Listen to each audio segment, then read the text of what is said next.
بسم اللہ الرحمن الرحیم۔ برکات رضوی حیدرآباد نیوز کی جانب سے آپ کی خدمت میں توجہ طلب کے ساتھ حاضر ہے۔ ناظرین، ہر بدھ کو ہم توجہ طلب کے ساتھ حاضر ہوتے ہیں، جس میں ڈومیسٹک ایشوز پہ بات کرتے ہیں اور پھر انٹرنیشنل پہ۔ اس مرتبہ حیدرآباد سے متعلق کئی ایک چیزیں آپ کی خدمت میں پیش کر رہا ہوں، جس میں سب سے اہم بات یہ ہے کہ گزشتہ دنوں بارشیں ہوئیں اور کراچی کے ساتھ ساتھ حیدرآباد بلکہ پورے سندھ میں بارشیں ہوئیں، اور ان بارشوں نے جو تباہ کاری، جو نقصانات پہنچائے وہ آپ سب کے سامنے ہیں۔ حکومت نے اور دیگر اداروں نے اپنے طور پہ کام کرنے کی کوشش کی، مگر تاحال ضروریات ابھی تک باقی ہیں۔ مثال کے طور پر حیدرآباد میں ٹنڈو یوسف ایک بڑا پرانا قدیمی قبرستان ہے۔ اس قبرستان میں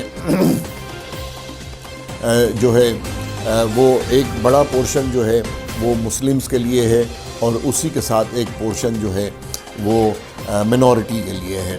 تو مسلم والے پورشن میں بھی ضرورت ہے کام کرنے کی۔ کچھ تو وقت کے ساتھ وہاں خود بخود پانی جو ہے وہ سوکھ گیا اور ٹھیک ہو گیا، مگر اس کے بعد بھی جو پانی کے نقصانات موجود ہیں وہ موجود ہیں۔ ساتھ ہی وہ جو منورٹی کا قبرستان ہے، اس قبرستان میں آج بھی قبریں جو ہے زیر آب آئی ہوئی ہیں، اور اب اس پانی میں جو بارش کا پانی تھا، سیوریج کا پانی بھی شامل ہو رہا ہے، جو کسی طور بھی قابل برداشت نہیں ہے، قابل مذمت ہے، کہ جس کے اوپر بہت زیادہ ضرورت ہے کہ اسے جا کے ٹھیک کیا جائے۔ تو ناظرین، یہ تو تھا اس قبرستان کا کہ جو قدیمی قبرستان ہے، اور یہ پارٹیشن سے پرانا قبرستان ہے جس قبرستان کی میں بات کر رہا تھا۔ اسی طرح سے پارٹیشن سے پہلے جو چیز ہمیں یہاں بالخصوص حیدرآباد میں ملی وہ رانی باغ ہے۔ رانی باغ کو سندھ کے بلکہ حیدرآباد کے ایک مخیر شخص نے جو ہے وہ ہندو برادری سے تعلق تھا، انہوں نے یہ تحفتاً حیدرآباد کو دیا، اور یہ اس وقت غالباً کوئی جو ریکارڈ بتاتا ہے 52 ایکڑ پہ محیط تھا۔ اس 52 ایکڑ کے قطع اراضی کو رانی باغ کا رانی کے نام سے رانی کے نام سے منسوب کیا گیا، اور اس رانی باغ کو جناب علی باغات، گرینری اور دیگر جو چیزیں باغات میں ہوتی ہیں اس سے مزین کیا گیا۔ اسی میں وقت آنے کے ساتھ ساتھ پھر اضافہ ہوا، اور پھر اوپن ایئر تھیٹر بنا۔ اوپن ایئر تھیٹر کے ساتھ ساتھ جو ہے پھر جب مزید اضافہ ہوا کوئی 60 کی دہائی میں، جب یہ لطیف آباد بننے جا رہا تھا، تو رانی باغ کی توسیع کا کام کیا گیا، جس میں رانی باغ میں چڑیا گھر دیا گیا، رانی باغ کو عیدگاہ دی گئی، پھر رانی باغ کو برکت بھائی پارک دیا گیا۔ اور اس وقت تک جو ہے رانی باغ میں اوپن ایئر تھیٹر کام کر رہا تھا، ہر وقت کے ساتھ ساتھ جو ہے اوپن ایئر تھیٹر کی طرف ایک تو ہماری حکومت کی اور یا جو ذمہ دار لوگ ہیں ان کی توجہ کی کمی کی وجہ سے، عدم توجہ کی وجہ سے، وہ جو اوپن ایئر تھیٹر تھا وہ بالکل اس قابل نہ رہا کہ اسے استعمال میں لایا جا سکے۔ اور رانی باغ میں پھر 2001 کے بعد رانی باغ کی توسیع اور تعمیر کا کام کیا گیا۔ اس توسیع اور تعمیر میں رانی باغ میں جو ہے نئے جانوروں کی انڈکشن ہوئی، وہاں جھیل بنائی گئی، وہاں بہت سارے الیکٹریفیکیشن کے، اس کی بیوٹیفیکیشن کے، اس کے بے شمار وہاں پہ کام کیے گئے، مگر وہ بھی پھر وقت کے ساتھ عدم توجہ کا شکار ہوا. پہلے تو رانی باغ میں جو شیر کا جوڑا تھا وہ جو ہے بیمار ہو کے ہلاک ہو گیا. اس کے بعد ہاتھی بھی چلا گیا. اس کے بعد جو ہے شتر مرغ مرنے شروع ہو گئے. اس کے بعد جو ہے وہ زیورا مرنے شروع ہو گئے, ہرن مرنے شروع ہو گئے. تو اسی طرح سے سلسلہ چلتا رہا اور جانور مسلسل کم ہوتے چلے گئے. اب بھی صورتحال یہ ہے کہ چڑیا گھر میں اب برائے نام جانور ہیں. غالباً ایک جو ہے وہ بندر کا جوڑا ہے, اور کچھ کبوتر ہیں, اور مرغیاں ہیں, اور بکریاں ہیں, جو کسی بھی طرح سے رانی باغ میں چڑیا گھر کی سیر کرنے والے بچوں کے لیے کوئی خاص اٹریکشن نہیں رکھتا. تو میں یہ ذکر اس لیے کر رہا ہوں کہ ارباب اقتدار کو, حکومت کو, اور بالخصوص حیدرآباد سے محبت کرنے والوں کو اس پر توجہ دینی چاہیے. اس کے لیے نہ صرف حکومت کو بلکہ سول سوسائٹی کو اس کے لیے کھڑا ہونا چاہیے کہ وہ یہ ایک قدیمی ورثہ ہے, اس ورثے کو کی جو ہے وہ نہ صرف آبیاری کریں بلکہ اس کی حفاظت بھی ہونا ضروری ہے. یہی بات ختم نہیں ہوتی کہ جب حیدرآباد کا 60 کے دہائی میں حیدرآباد کا ایکسپینشن ہوا اور حیدرآباد کو لطیف آباد دیا گیا, نیاز اسٹیڈیم دیا گیا, اور نیاز اسٹیڈیم کے ساتھ پبلک اسکول دیا گیا. تو نیاز اسٹیڈیم کی صورتحال بھی یہ ہے کہ 2010 میں اسے جو ہے وہ کرکٹ ایسوسی ایشن کو جو ہے وہ دے دیا گیا تھا, ان کو ہینڈ اوور کر دیا گیا تھا, اور ان کی طرف سے بھی اس میں کسی قسم کی کوئی بڑا کام نہیں ہوا. اور آج وہ نیاز اسٹیڈیم بھی جو ہے عدم توجہ کا شکار ہے. عرصے سے کسی قسم کا کوئی قابل ذکر میچ نہیں ہوا ہے, عرصے سے کوئی اس میں بڑا کام نہیں ہوا ہے, اور وہ دن بدن جو ہے وہ تنزلی کا شکار ہے. تو میری آج کی اس ویڈیو کے ذریعے سے میں شہریوں سے بھی اور جو مقتدر حلقے ہیں حیدرآباد کے, ان کی توجہ اس جانب دلانا چاہتا ہوں کہ ان چیزوں کو بچایا جائے. اور پھر بارش کے بعد جو ہمیشہ کی طرح ہوتا تھا کہ B&R میں سرکار پیسے رکھتی تھی اور روڈوں کی, گلیوں کی, شاہراہوں کی مرمت کی جاتی تھی. جہاں جہاں بارش کی وجہ سے ڈیمیجز آئے ہوئے ہوتے تھے انہیں درست کیا جاتا تھا, ان کو ریپیئر کیا جا سکتا تھا. مگر اس مرتبہ ایسا کچھ نظر نہیں آ رہا ہے, ایسا کہیں بھی نظر نہیں آ رہا ہے کہ وہ روڈوں کی مرمت کی گئی ہو یا پیچ ورک کرایا گیا ہو, بلکہ صورتحال مزید خراب ہے. بے شمار جگہوں پہ سیوریج کا پانی جو ہے اوور فلو ہو رہا ہے, کچرے کا ڈھیر لگا ہوا ہے شہر میں, اور بس زبوں حالی ہے. تو میں یہ توجہ دلانا چاہتا ہوں کہ ان چیزوں کے لیے جو ہے وہ نہ صرف حکومت بلکہ سول سوسائٹی جو ہے وہ اس پر کوئی اہم اقدام کرے. اسی کے ساتھ میں آپ سے اجازت چاہوں گا, پھر ملتے ہیں وقفے کے بعد. برج power battery RSMD international USA کے اشتراک سے پاکستان میں تیار کی گئی پہلی بیٹری, جسے بنایا گیا ہے انٹرنیشنل سٹینڈرڈز کے مطابق 99.99% پیور لیڈ سے تیار کردہ, جس میں ہے ورلڈ کلاس سنتھیٹک اور گلاس فائبر شیٹ جو پریونٹ کرے شارٹ سرکٹ کو اور دے لمبی life. Bridge power batteries, quality for ever.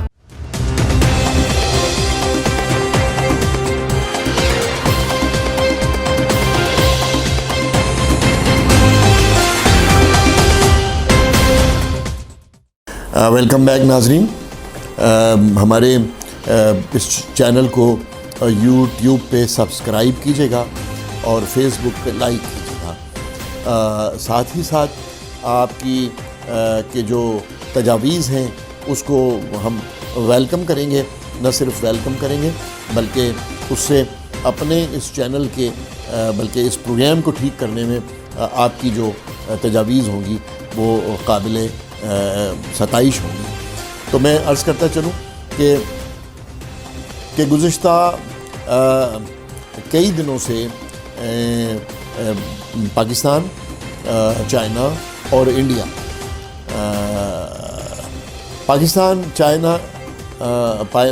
اور چائنا کی انڈیا کے ساتھ جو اس وقت سرحدی معاملات پہ ٹینشن چل رہی ہے، اس ٹینشن میں خاصی تیزی آ گئی ہے.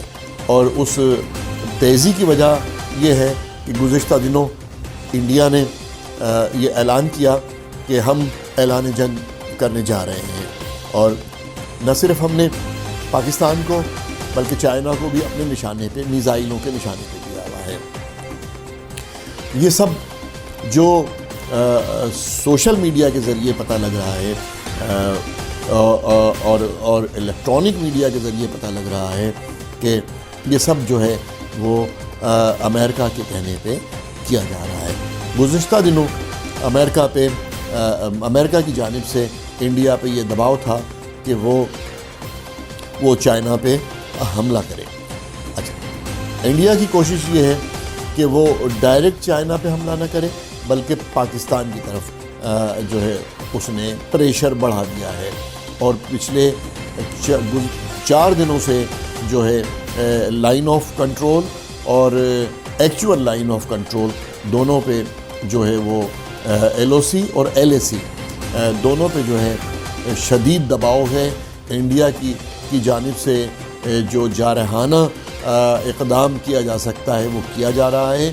پاکستان ماشاءاللہ، پاکستان کی افواج، پاکستان کی حکومت اور پاکستان کے وہ ادارے جو انٹرنل اور ایکسٹرنل صورتحال کو کنٹرول کرتے ہیں، فیصلے کرتے ہیں، وہ ماشاءاللہ بہت ہی دانشمندانہ فیصلے کر رہے ہیں، جس کی وجہ سے صورتحال جو ہے وہ انڈر کنٹرول ہے. مگر ایسا نہیں ہے. اس سے پہلے کی بات ہے کہ بحر ہند میں اور چائنا سی میں بہت زیادہ دباؤ تھا، بہت زیادہ پریشر تھا. تو وہ کسی حد تک جو ہے وہ ڈائیورٹ ہو گیا، اور اس کے ڈائیورٹ ہونے کی کئی ایک وجوہات تھیں جس کی وجہ سے یہ جو ہے وہ کیونکہ ایک طرف جو ہے اسرائیل کو تسلیم کرنے کی بات کی جا رہی تھی، دوسری طرف جو ہے یہ جو مسلم ممالک کی کنٹریز کا جو گروپ ہے، اس گروپ میں جو ہے مسلم ممالک کو اس بات پہ جو ہے پریشرائز کیا جا رہا تھا کہ وہ اسرائیل کو تسلیم کریں. مگر آپ سمجھتے ہیں یا جو بھی ان چیزوں پہ نظر رکھتے ہیں وہ سمجھتے ہیں کہ یہ جو انٹرنیشنل صورتحال ہے وہ بڑی جلدی تبدیل ہوتی رہتی ہے. اور آج کل تو کیونکہ جو ہے مختلف قسم کے ایشوز چل رہے ہیں تو وہ بڑی جلدی تبدیل ہوتا ہے. پھر وہ ایک ایشو پیدا ہوتا ہے اور وہ دوسرے ایشو کو دبا دیتا ہے. تو بہرحال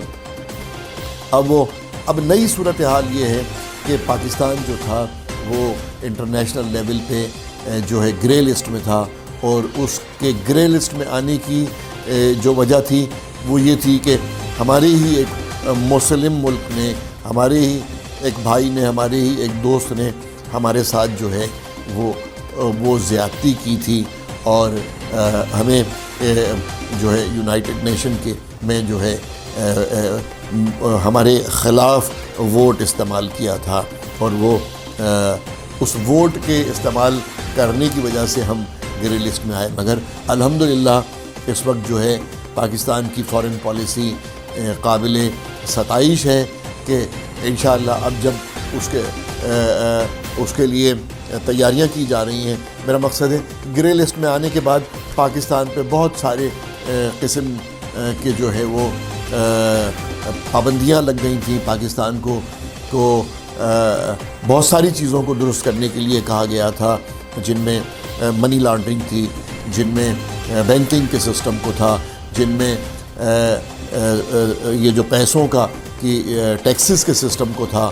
تو الحمدللہ بہت ساری چیزیں جو اب گورنمنٹ کی سطح پہ باہر آ رہی ہیں کہ پاکستان نے ان کو درست کیا ہے.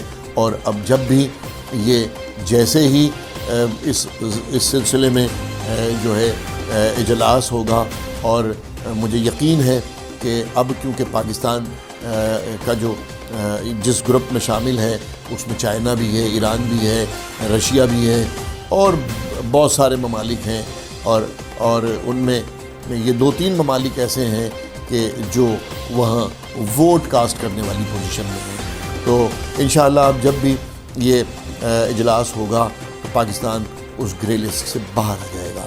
تو ہم اسی لیے جو ہے میں اس طرف توجہ دلانا چاہوں گا کہ پاکستان کے جو نوجوان ہیں ان میں ہماری بالخصوص میڈیا کی ابلاغ کی یہ ذمہ داری ہے کہ وہ حب الوطنی کو پروان چڑھائے. وہ اس لیے ضروری ہے کہ اب جنگ جو ہے وہ پہلے تو سرد جنگ ہوتی تھی اور پھر باقاعدہ جنگ ہوتی تھی. سرد جنگ میں جو ہے کسی زمانے میں ریڈیو اور اخبارات بڑا نمایاں کردار ادا کرتے تھے. اب بات کہیں اور چلی گئی ہے. اس سرد جنگ میں اب جو ہے سوشل میڈیا ٹاپ پر آ گیا ہے, اور سوشل میڈیا اتنا مضبوط وہ جو ہے ویپن بن گیا ہے کہ اس کو کنٹرول کرنا کوئی آسان کام نہیں ہے.